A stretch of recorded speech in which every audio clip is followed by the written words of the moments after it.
ATX পাওয়ার connection দেখতে পাচ্ছেন। তো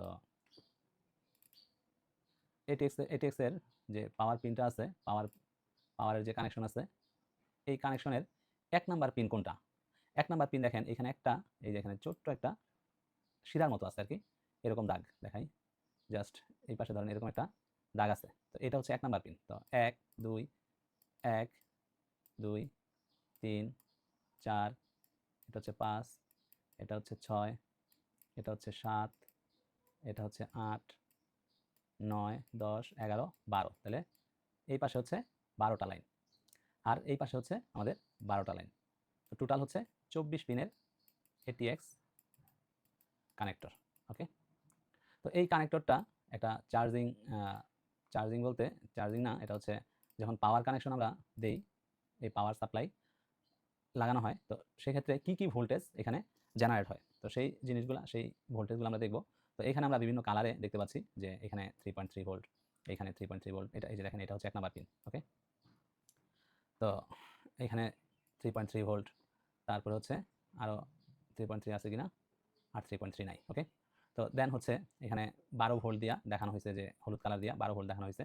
স্ট্যান্ড বাই বেগুনি কালার 5 ভোল্ট, স্ট্যান্ড বাই বেগুনি কালার দিয়ে দেখানো হয়েছে। তো এই স্ট্যান্ড বাই মানে হচ্ছে 5 ভোল্ট, স্ট্যান্ড বাই মানে হচ্ছে এটা চার্জার লাগানোর সাথে সাথে এখানে 5 ভোল্ট চলে আসবে। ঠিক আছে, এই চার্জার, এই এটিএক্স পাওয়ার সাপ্লাই লাগানোর সাথে সাথে এখানে 5 ভোল্ট চলে আসবে। ওকে, সেটাই বোঝানো হয়েছে। দেন হচ্ছে এখানে আমাদের 5 ভোল্ট আসবে আফটার পাওয়ার অন, এগুলা আফটার পাওয়ার অন আসবে, এগুলো আফটার পাওয়ার অন আসবে। তো সেই জন্য এগুলো কিন্তু স্ট্যান্ড বাই লেখা নাই। ঠিক আছে, এগুলা পাওয়ার অন করার পরে আসবে। এবং এখানে পিএস অন, এখানেও ভোল্টেজ 5 ভোল্ট আমরা পাবো, এটাও মোটামুটি স্ট্যান্ড বাই ধরা যায়। এখানেও আমাদের ভোল্টেজ থাকবে, যখন এই এটিএক্স পাওয়ার কানেকশন লাগানো হবে সাথে সাথে এখানে আমরা 5 ভোল্ট পেয়ে যাব। ওকে, দেন ব্ল্যাক কালার দিয়ে দেখানো হয়েছে, এগুলো হচ্ছে সব গ্রাউন্ড, যেগুলো ব্ল্যাক কালার আছে এগুলো হচ্ছে সব গ্রাউন্ড। মাইনাস ভোল্টটা দেখানো হয়েছে ব্লু কালার দিয়ে, -12 ভোল্ট। ওকে, আর এখানে -5 ভোল্ট, এটা নট কানেক্টেড বা এটা থাকে না। ওকে, তো এই হচ্ছে আমাদের যে এটিএক্স পাওয়ার কানেকশন আছে, সেই কানেকশনগুলোর ভোল্টেজ সিকোয়েন্স, এবং এখানে বিভিন্ন কালার দিয়ে আমরা ভোল্টেজগুলো দেখলাম। তো এই ভোল্টেজগুলার কি, কোনটার কি নাম, সেই নামগুলো আমাদেরকে কিন্তু জানতে হবে। ঠিক আছে, কোনটার কি নাম সেগুলো কিন্তু আমাদেরকে জানতে হবে। তো আমরা এটা জানার জন্য আমরা আরেকটা চিত্র ওপেন করি, দেখি, এটা তো ওপেন করলাম, এটা দেখলাম। ওকে, তো আমরা এখন এই ভোল্টেজগুলা কি কি নামের হয় সেই জিনিসটা আমরা একটু দেখি। এখানে দেখেন, এইখানে এটিএক্স কানেকশনের সাথে সাথে এখানেও আমাদের অলরেডি, এটা একটু ছোট করে নিই, শুধু এটা রাখি। দেখেন, এইখানে আমাদের যেই কানেকশনটা আছে, এই কানেকশনটাই এটা। ঠিক আছে, এই কানেকশনটাই এটা। তো এইখানে আমাদের বিভিন্ন কালার দিয়ে দেখানো হয়েছে, বাট এখানে কোনো প্রকার কালার দিয়ে দেখানো হয়নি। তো আমরা এখন এই যে আমাদের একটা পিডিএফ আছে H81M, যে মাদারবোর্ডের পিডিএফটা, এই পিডিএফ থেকে আমরা এর নামগুলো জানবো, এবং এই নাম কোথায় কোথায় গেছে সেই জিনিসগুলো আমরা দেখবো। ঠিক আছে, তো চলেন দেখা যাক। আমরা এগুলো আমরা নিচে নামায় রাখি, এগুলো তো দেখলামই যে এখানে কি হয় না হয়। ওকে, তো এখানে আরেকটা বিষয় আছে, এখানে আরেকটা জায়গা আছে, এখানে আরেকটা, এই 12 ভোল্ট লাইন, এখানে আপনারা 12 ভোল্ট লাইন পাবেন। এখানে হচ্ছে এক পাশে দুইটা পিনে হচ্ছে গ্রাউন্ড, এটা আর এটা গ্রাউন্ড, আর এই দুইটা পিনে হচ্ছে আপনারা 12 ভোল্ট পাবেন। ওকে, এটা after power on, positive 12 volt. Okay, এটা আফটার পাওয়ার অন পাওয়া যাবে। ওকে, তো আমরা এটার যে কানেকশন আছে সেই কানেকশনটাই আমরা দেখি যে এখানে কি কি আছে আর কি। তো এখানে দেখেন 1 number pin, 1 number pin, 1 number pin, তারপর হচ্ছে 3 নাম্বার পিন, তারপর হচ্ছে 2 নাম্বার পিন, এগুলো একই পিন, এবং এটা 3.3 ভোল্টের নাম দিচ্ছে হচ্ছে VCC3।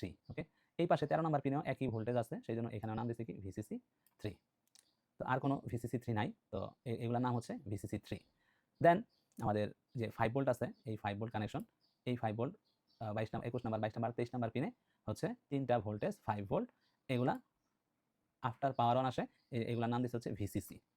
দেন আচ্ছা, আমরা সিরিয়ালি যাই, 1 2 3 4, আচ্ছা 4 নাম্বার, তারপর হচ্ছে 5 নাম্বার, তারপর একটা একটা ছাড়ায়া ছাড়ায়া আমাদের নামগুলো দিচ্ছে গ্রাউন্ড। ওকে, 3 নাম্বার, 5 নাম্বার আর 7 নাম্বার, এগুলো হচ্ছে গ্রাউন্ড। ওকে, এগুলো গ্রাউন্ড।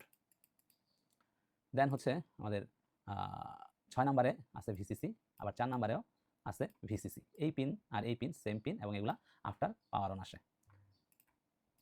দেন 8 নাম্বারে হচ্ছে আমাদের পাওয়ার ওকে। তো এখানে যখন আমাদের এই এটিএক্স পাওয়ারের ফুল পাওয়ার ওকে থাকবে, তো এই পাওয়ার ওকে সিগন্যালটা এখান থেকে রিলিজ হবে, এবং এটা আমরা দেখব যে কোথায় যায়। এটা সম্ভবত আয়তে যায়। ওকে, আমরা এটা সার্চ দিয়ে দেখবো। দেন হচ্ছে স্ট্যান্ড বাই দেখাইছিলাম, এই স্ট্যান্ড বাই 5 ভিএসবি, এই 5 ভিএসবি স্ট্যান্ড বাই হিসেবে থাকে যখন পাওয়ার সাপ্লাইটা লাগানো হয়, লাগানোর সাথে সাথে এই ভোল্টেজটা জেনারেট হয়। দেন হচ্ছে এখানে 12 ভোল্টের লাইন দেখতে পাচ্ছেন, 12 ভোল্টের লাইন। ওকে, তারপরে আবার 12 নম্বর লাইনে 3 এগুলো দেখাইলাম, এটাও গ্রাউন্ড। 5 ভোল্ট এগুলো তো দেখাইলাম, মাইনাস এটা যে ক্রস দিছে এটা কাজ নাই কোনো। তারপরে গ্রাউন্ড গ্রাউন্ড গ্রাউন্ড। 16 নম্বরে আমাদের দরকার পিএস অন। ঠিক আছে, দেখেন রেড কালার যেগুলো আছে এগুলো কোনো ফাংশন করে। ঠিক আছে, কোনো ফাংশনের জন্য যাই, দেখেন এই পাওয়ার ওকে কিন্তু ফাংশন করতেছে, যেগুলো রেড কালারের এগুলা কোনো একটা ফাংশনাল বেজে যায় আর কি। তো দেন এখানে পিএস অন, পিএস অনে এখানে আমাদের এটাও 5 ভোল্ট থাকে। ঠিক আছে, স্ট্যান্ডার্ড মতোই। দেন হচ্ছে মাইনাস 12 ভোল্ট এখানে, আর ভিসিসি 3 তো আগে দেখাইলাম। তো এখন আমাদের সর্বপ্রথম যে ভোল্টেজটা, যে ভোল্টেজ দুইটা জেনারেট হয়ে থাকে সেটা হচ্ছে এক হচ্ছে 5 ভোল্ট স্ট্যান্ড বাই এবং এই পিএস অন। এই 5 ভোল্ট স্ট্যান্ড বাই কোথায় কোথায় যায় তো সেটা আমরা একটু দেখি। ঠিক আছে, তো এটাকে আমরা জাস্ট এখান থেকে সিলেক্ট করব এবং এটাকে কপি করব, কপি করে এটা আমরা সার্চ দিব, paste. Then 5 volt standby কোথায় কোথায় যায় সেই ভোল্টেজটা আপনারা খুঁজে বের করবেন। ঠিক আছে, দেখেন এই 5 ভোল্ট স্ট্যান্ড বাই আসতে হচ্ছে আমাদের এখানে 3 volt dual underscore PCS voltage generate করার জন্য। তো এখান থেকে এই 5 ভোল্ট আসছে স্ট্যান্ড বাই ভোল্টেজ 5 ভোল্ট, এটা আসতে হচ্ছে একটা এলডিও রেগুলেটরে। এলডিও রেগুলেটর মানে হচ্ছে low drop output, low drop output একটা রেগুলেটর আসছে। এই রেগুলেটর জাস্ট এটাকে 3 ভোল্টে কনভার্ট করে দিবে, এখানে 3 ভোল্টে কনভার্ট করে দেয়।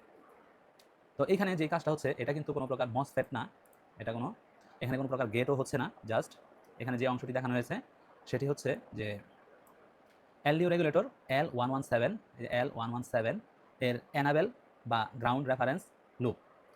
অনেকে একে ভুল করে মসফেট গেট ভাবেন, কিন্তু এটি মসফেট নয়, তাই গেটও নাই কোনো।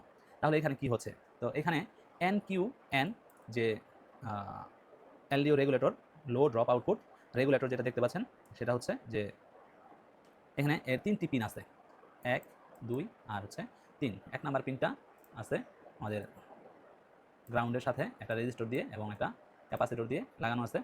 আর 2 নাম্বার পিন হচ্ছে আউটপুট ভোল্টেজ হিসেবে আছে এখানে।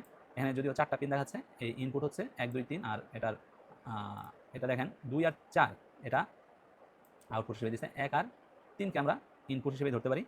বাট এটা রেগুলেট হয়ে এখান থেকে জাস্ট 5 ভোল্টটাকে আউটপুট করে এখানে 3 ভোল্ট ডুয়েল করে দিছে। তাহলে এই যে নিচের যে রেজিস্টরগুলো আছে NR 176 এবং NR 180 510 ওহম এবং 301 ওহমের যে রেজিস্টরগুলো আছে এগুলা ডিভাইডার বানিয়ে এলডিওর গ্রাউন্ড পয়েন্টকে উপরে তোলা হয়েছে। এলডিওর যে গ্রাউন্ড পয়েন্ট আছে সেই গ্রাউন্ড পয়েন্টকে উপরে তোলা হয়েছে। আমরা জানি যে এই একটা ভোল্টেজ ডিভাইডার যে রুলস আছে সেই রুলস অনুযায়ী আমাদের একটা এখান থেকে হাই ভোল্টেজকে লো ভোল্টেজে তৈরি করে আর কি। তো এখান থেকে সেই জিনিসটাই করা হয়েছে, এখানে কিছু ক্যালকুলেশন আছে, এই ক্যালকুলেশন অনুযায়ী ভোল্টেজটা আউটপুট হবে, আপনার ইনপুট এবং আউটপুট অনুযায়ী এই ভোল্টেজটা আউটপুট হবে। তো এটাই 3 ভোল্ট ডুয়েল পিসিএস হিসেবে ব্যবহার হচ্ছে। এখান থেকে যে ভোল্টেজটা পাস করতেছে লো ড্রপ আউট করে সেটাই হচ্ছে আমাদের এই 3 ভোল্ট ডুয়েল পিসিএস। সো তাহলে সারসংক্ষেপ কি, যে এখানে কোনো প্রকার মসফেট ইউজ করা হয় নাই, কোনো প্রকার গেটও নাই। ঠিক আছে, এখানে জাস্ট একটা ভোল্টেজ ডিভাইডার ইউজ করা হয়েছে। এগুলো এলডিওর গ্রাউন্ড রেফারেন্স শিফট করছে যাতে আউটপুট ভোল্টেজ নিয়ন্ত্রণ করা যায়। জাস্ট এই ভোল্টেজটাকে এখান থেকে লো ড্রপ আউটপুট হিসেবে 3 ভোল্ট ডুয়েল পিসিএস তৈরি করছে। সো আমাদের বিষয়টা হচ্ছে যে এখান থেকে আমরা এই ভোল্টেজটা আর কোথায় কোথায় গেছে এবং কী কী কাজে ইউজ হয়েছে সেটা আমরা এভাবে দেখব। ঠিক আছে, 5 ভোল্ট স্ট্যান্ড বাই এই যে এখানে দেখাচ্ছে, বাট এখানে ক্রস দেখাচ্ছে। ওকে, এইখানে 5 ভোল্ট স্ট্যান্ড বাই আসছে। এখানে আসছে একটা এনপিএন ট্রানজিস্টরের মধ্যে। দেন হচ্ছে এখান থেকে এই ভোল্টেজটা এখানে আসছে, 5 ভোল্ট স্ট্যান্ড বাই এখানে আসছে। কি সমস্যা? এটার যে এক্সেল তারপর ওয়ার্ড ফাইল কোডে ওপেন হইতেছে না। এটা মনে হয় উইন্ডোজে দেওয়া লাগবে, সার্ভার ছিল যে। ঠিক আছে, তাহলে কি কোন রাখবো? জানাবো না, এখানে ফোন নাম্বার আর লেখা গেলে আজকে তো দেওয়া লাগবে। আজকে দিব। হ্যাঁ আজকে দিলেই হবে, যে কোনো সময়। আমার হোয়াটসঅ্যাপ আপনার সাথে অ্যাড আছে না? এখানে তারপর লেখা রাখতে হবে ইয়ারা। স্যার নাম লিখো, আমার নাম্বারটা দিয়ে দিই, স্যার নাম লিখো। তো এখানে দেখেন এই 5 ভোল্ট স্ট্যান্ড বাই ভোল্টেজগুলো বিভিন্ন জায়গা থেকে বিভিন্ন জায়গায় গেছে আর কি। তো এইভাবে আমরা যেখানে যেখানে গেছে এই স্ট্যান্ড বাই ভোল্টেজ সেটা আমরা খুঁজে বের করবো এবং কী কাজে ইউজ হচ্ছে সেটা দেখবো। ঠিক আছে, তো আমরা ওইখানে একটা দেখলাম প্রাথমিক অবস্থায় যে স্ট্যান্ড বাই ভোল্টেজটা কী কাজ করতেছে। দেন এখান থেকে আমরা আরও নিচে নামবো, দেখেন এখানে আসছে, আরও এখানে আসছে। দেন হচ্ছে আমরা আরও নিচে নামি,